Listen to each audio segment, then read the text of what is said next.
Hi, I'm Dr.Mohammadipour from Mashhad University of Medical Sciences. Hope you are doing well. Lesson topics of this file are white matter and basal nuclei. The white matter of the brain is formed by the nerve fibers, and these nerve fibers in the white matter are anatomically classified into four categories. Some fibers connect different parts of the cortex in the same hemisphere. They do not cross the midline. Okay. For example, some fibers connect the frontal lobe to the parietal lobe. These fibers are called association fibers. Association fibers.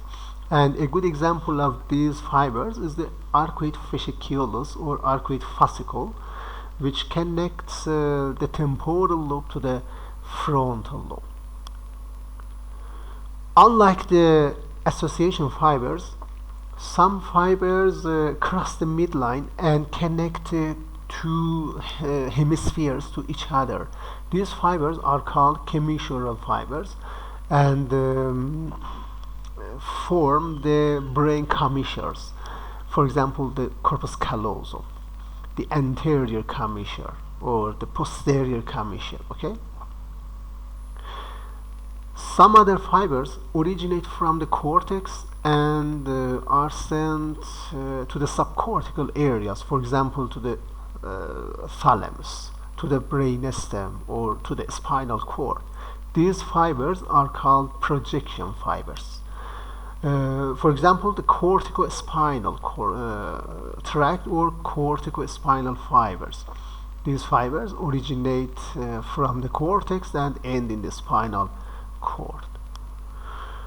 And the fourth category consists of fibers originating from the thalamus and form the thalamic radiations. There are four thalamic radiations in each hemisphere: the anterior thalamic radiation, the posterior thalamic radiation, the superior and the inferior.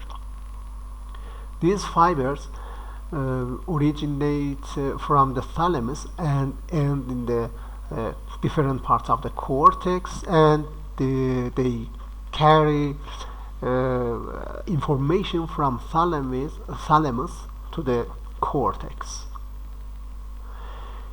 Here you see the four main categories of the fibers in white matter, and as I said, the association fibers connect different parts of the cortex in the same hemisphere. The commissural fibers connect two hemispheres to each other. The projection fibers originate from the cortex and end in the subcortical areas, and the thalamic radiations, which originate from the thalamus and end in the cortex.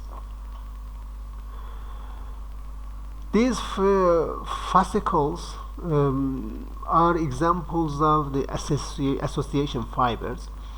The superior longitudinal fascicle, the inferior longitudinal fascicle, uncinate fascicle, cingulum, and the perpendicular fasciculus or fasciculus.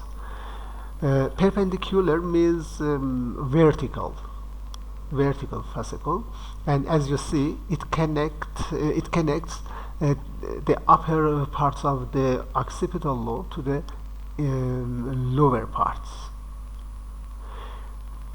Some fibers in the superior longitudinal fasciculus connect the frontal lobe to the parietal lobe, and as you see, the inferior longitudinal fascicle connects the temporal lobe to the occipital lobe. Here is the uncinate fascicle, and as you see, it connects the temporal lobe to the frontal lobe. And cingulum, it's important to remember that this must not be confused with the cingulate. Okay, there is a difference between cingulum and cingulate. The cingulate is made of gray matter and is a gyrus, is a part of the cortex, but cingulum is formed by the nerve fibers and is a part of the white matter and is located in depths of the cingulate cortex. Okay, the cingulum extends from the subcallosal area to the parahippocampal gyrus, and as you see, connects different parts of the limbic lobe.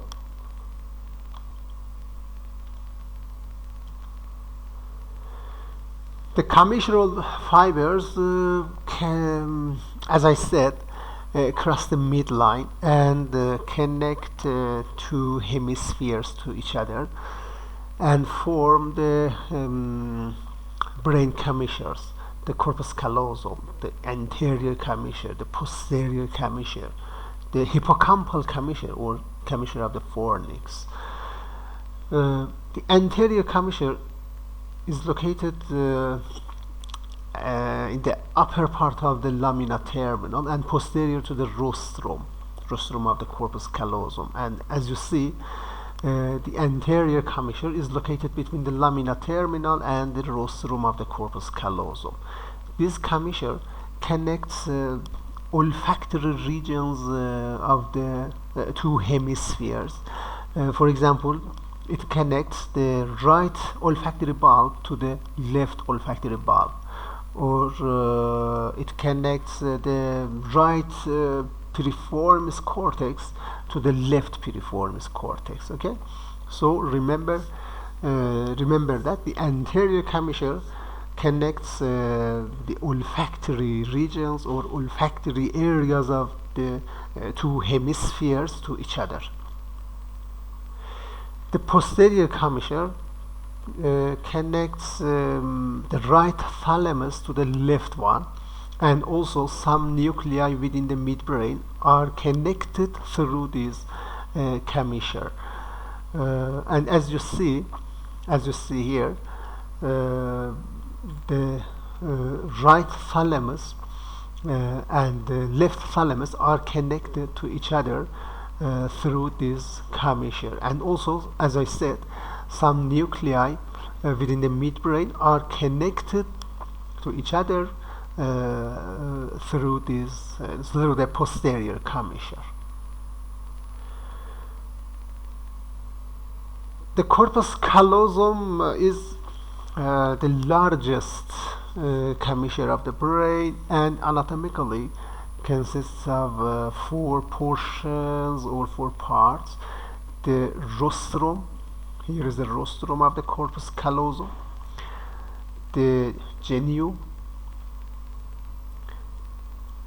body or trunk, and the most posterior part of the corpus callosum is the splenium of the corpus callosum. And you can see all portions on the MRI sections, and here you can see the splenium, the most posterior part, the trunk or body, the genu of the corpus callosum, and here is the rostrum. The corpus callosum is in close relation to the cingulate gyrus and are separated by the callosal sulcus or the sulcus of the corpus callosum. Inferiorly, the corpus callosum is related to the septum pellucidum and the body of the fornix. Here is the body of the fornix. And as you see, septum pellucidum is located between the corpus callosum and the fornix. The posterior part of the corpus callosum or splenium is above the pineal gland, and we can say the pineal gland is, or pineal body, is located just below the splenium. And also here we've got the vein of the Galen, and vein of Galen or the great cerebral vein is located inferior to the splenium. Let's have a transverse section through the genu and splenium of the corpus callosum. In the transverse section, we can see the forcepses. There are two anterior and posterior forcepses. The anterior forceps is smaller and is called forceps minor. And as you see, posteriorly we've got the forceps major. The forceps minor is formed by the genu, and the major forceps is formed by the splenium. Okay, so remember that the forcepses are seen on this transverse section. Okay, and on the sagittal section we have no forceps. Okay, we have the genu and splenium, but in the transverse section the genu forms the forceps minor and splenium forms the forceps major.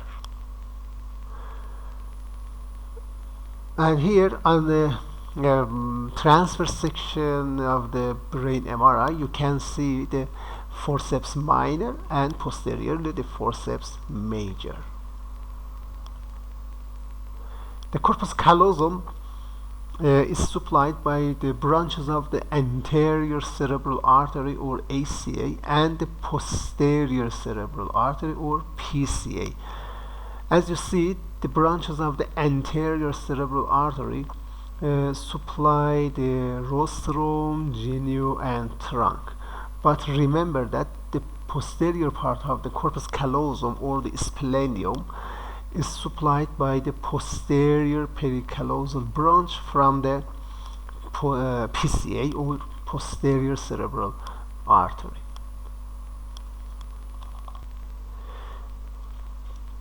The part of the white matter locating between nuclei forms the capsules or capsules.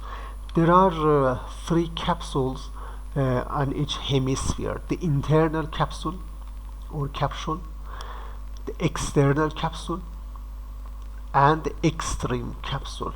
Here is the extreme capsule. Extreme means more external. Okay, internal capsule, external capsule, and extreme capsule.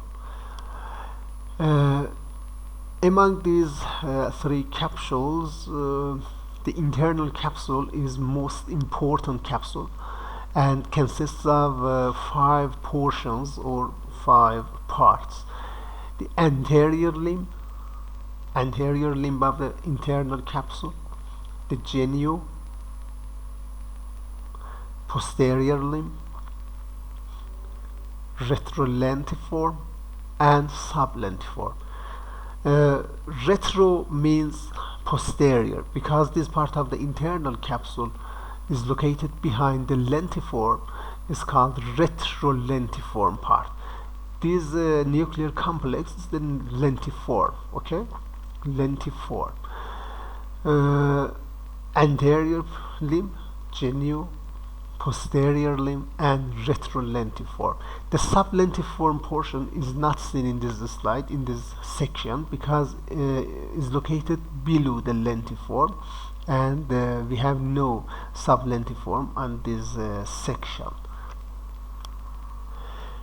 On the MRI section you can find the caudate nucleus. This nucleus is caudate nucleus on the lateral wall of the lateral ventricle. Here is the caudate nucleus, and also you can find the lentiform. Here is the lentiform. Here is the thalamus, and here is the internal capsule. Anterior limb of the internal capsule between the caudate and lentiform. Yes, between the lentiform and caudate. The genu.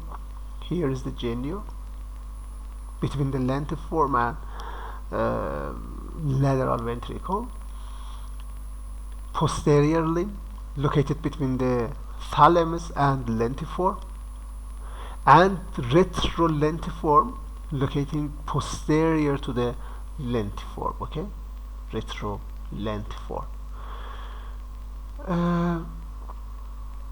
This portion or this part is a sublentiform below the lentiform nucleus. The brown is the lentiform. Here is the thalamus, and the green is the caudate nucleus.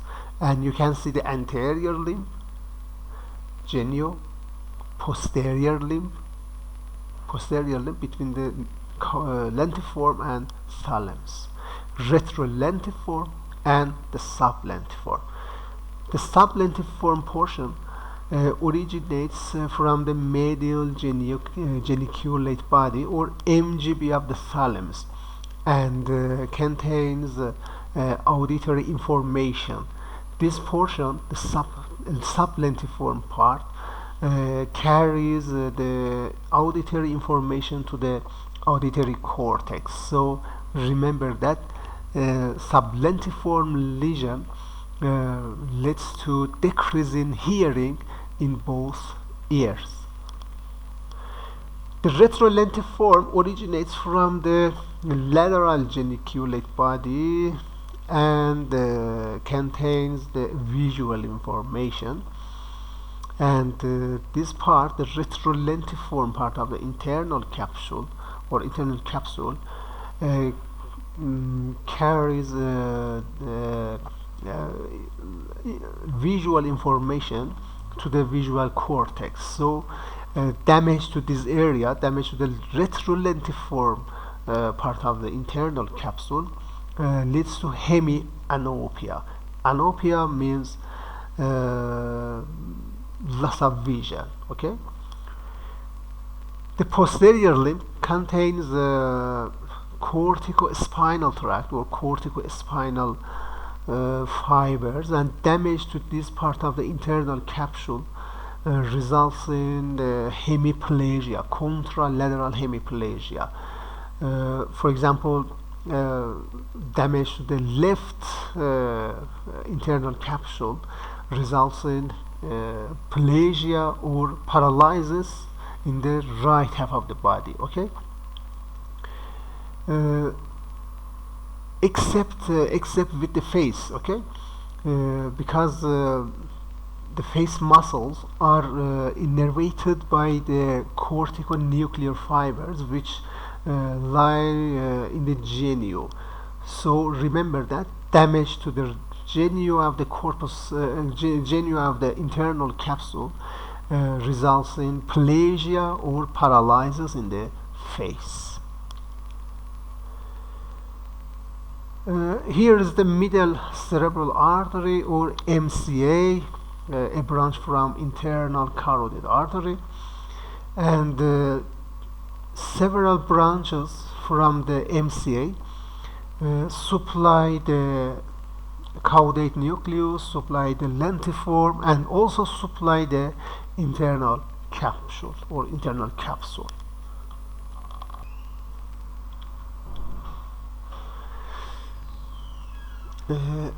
Here we've got the external capsule and also extreme capsule. The fibers in the external and extreme capsules are not as important as the fibers of the internal capsule. Okay, the extreme capsule is located between the lentiform and the claustrum. This nucleus is the claustrum, and as you see, external capsule is located between the lentiform and claustrum, and extreme capsule is located between the claustrum and insula.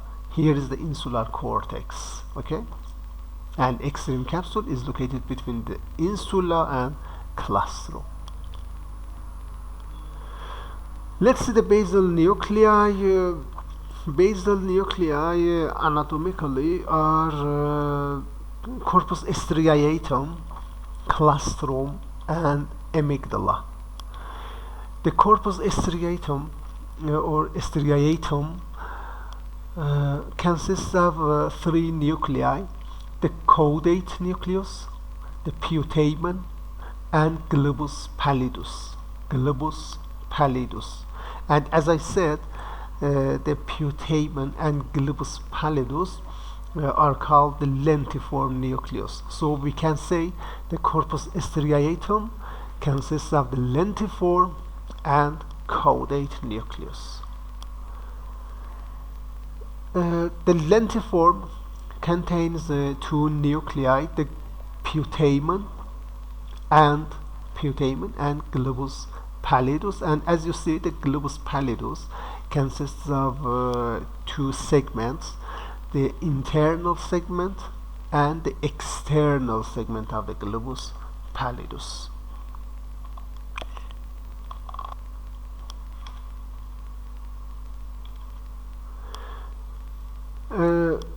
This slide shows the coronal section from brain MRI, and here you can see the lateral ventricles, and as I said, the caudate nucleus lies in on the lateral wall of the lateral ventricle. Here is the caudate nucleus, and here you can see the lentiform. This nucleus is the putamen, and here is the globus pallidus, and you can see two segments of the globus pallidus, the internal segment and the external segment of the globus pallidus.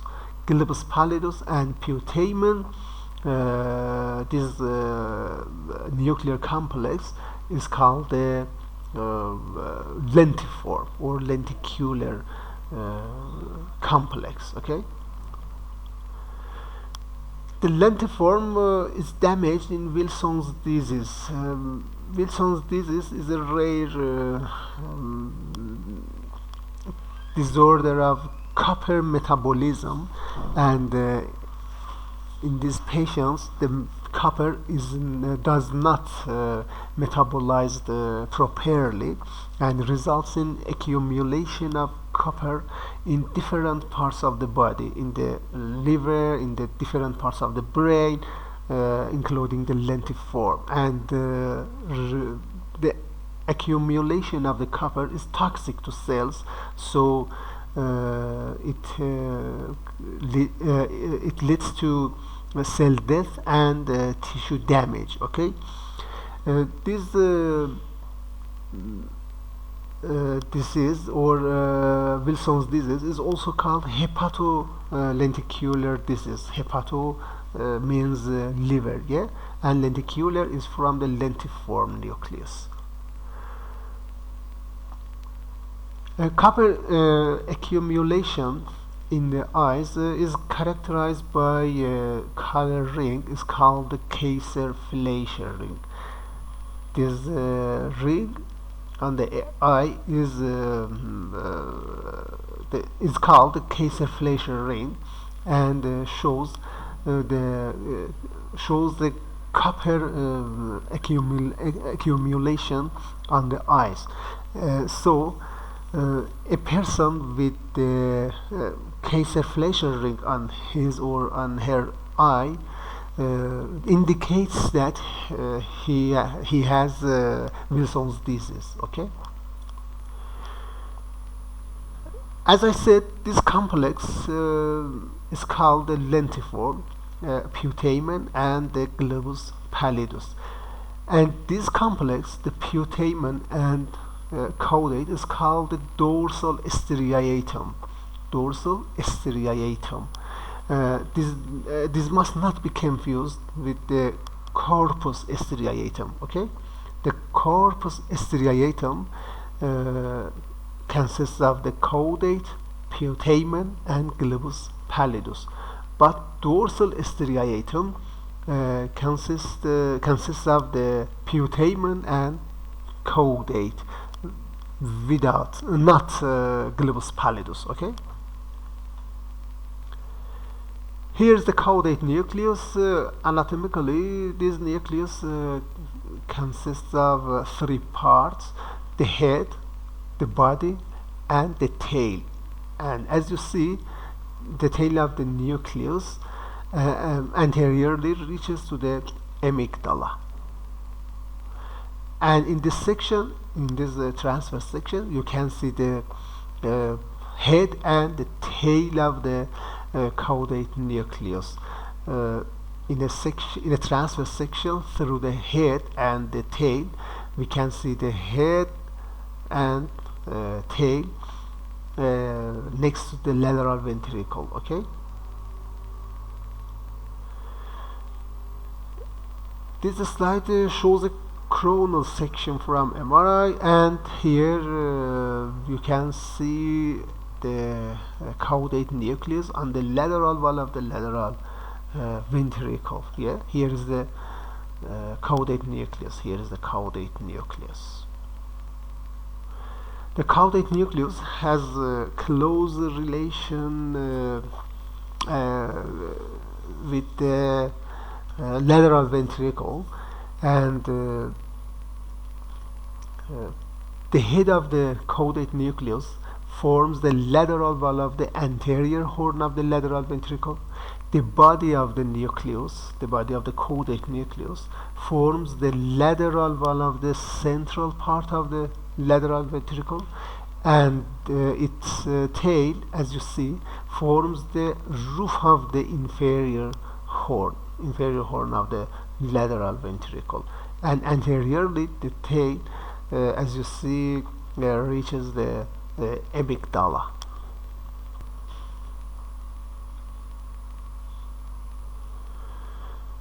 In this slide, you can see the superior surface of the thalamus, and here we've got the caudate lateral to the thalamus, and here we've got a sulcus between the thalamus and caudate nucleus. This sulcus is called the thalamostriate,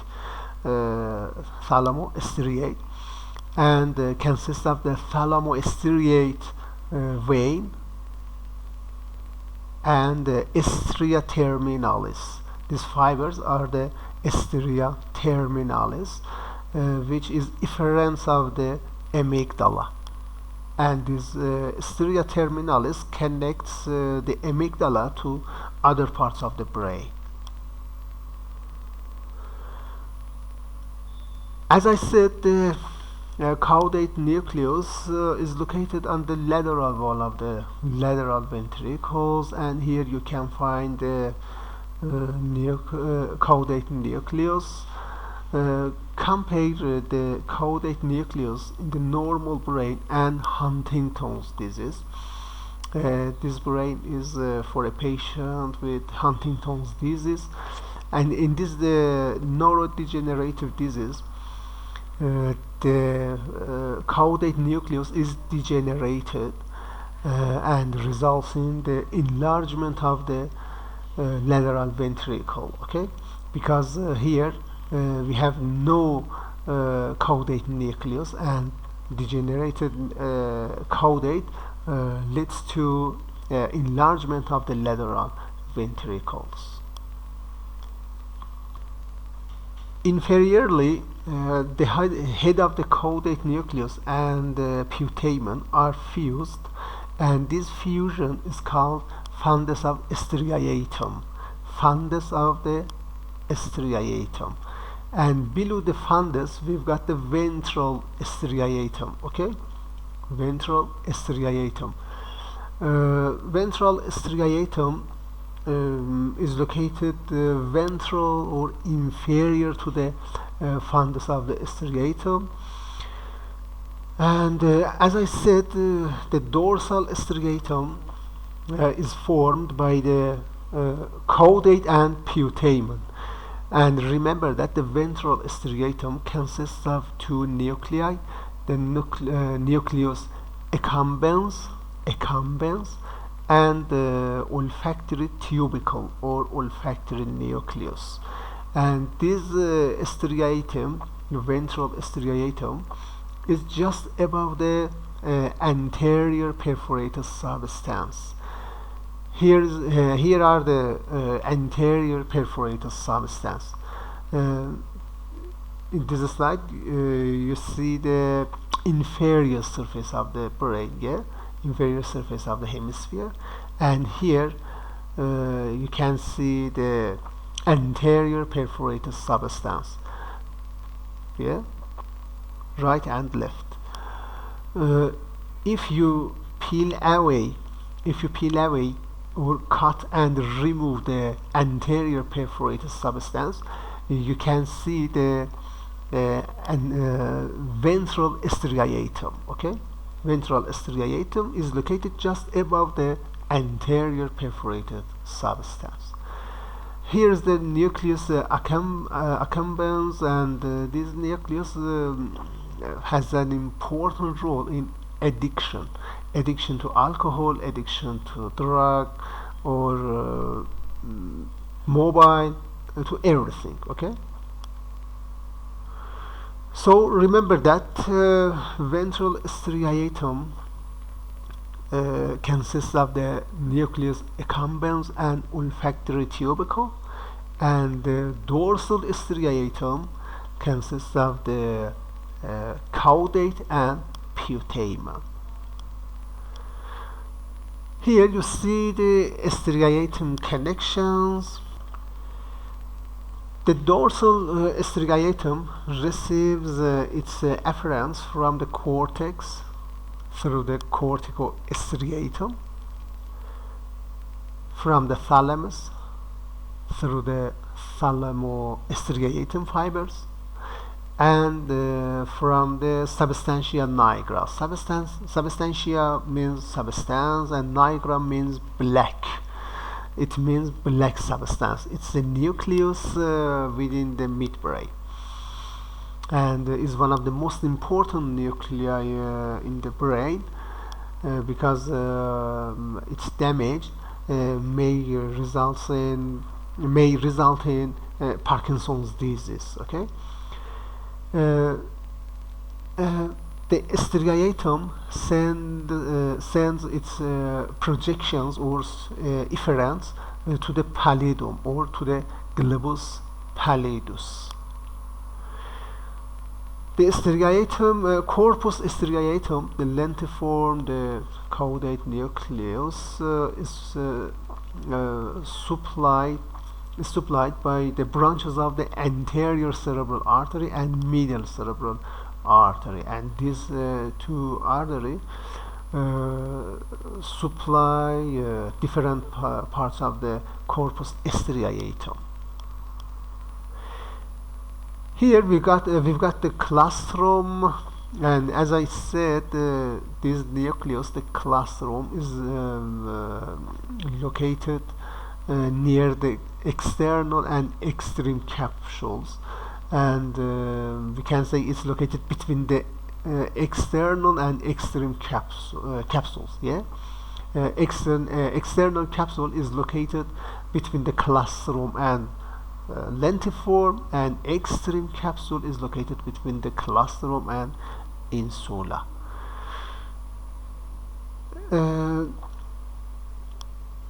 The third nucleus among the basal nuclei is the amygdala, which is located within the parahippocampal ankes. If you peel away or cut and remove the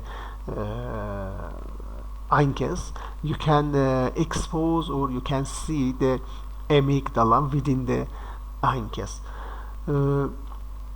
It's located in front of the hippocampus or hippocampal gyrus, and